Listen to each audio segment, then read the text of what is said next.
Good morning, it's Ada Sparks here with a word of hope. Last night I was talking with our young people on Skype and we were just wrapping up a series, and I asked them, okay, what's the next topic that we want to discuss? We threw out a couple of different ideas, and in the end, almost unanimously, they wanted to talk about the end times, which is a pretty heavy subject for young people to want to discuss.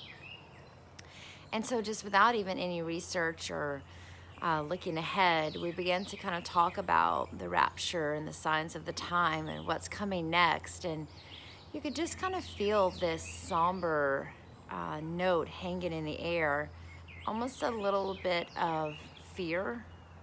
And I began to just talk to them that we have nothing to be afraid of.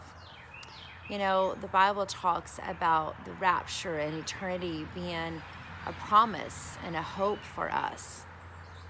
But at the same time, it is an unknown. And that is something that we all just kind of acknowledged.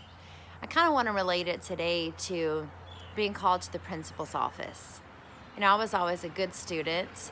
And even though I will admit I always park in the no parking zones and sometimes kind of make up some of my own rules, when it comes to the important stuff, I'm a little bit of a goody two-shoes. But even today, when I get called to the principal's office, who is one of my very close friends, I still have that moment of, did I do something? What did I do? Am I in trouble?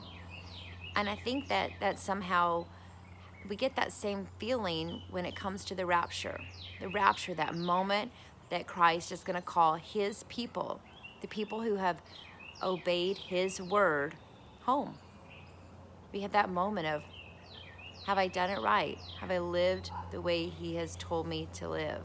Have I listened to that voice that said, nah, you shouldn't do that? Or have I tuned it out? I think we get that same feeling.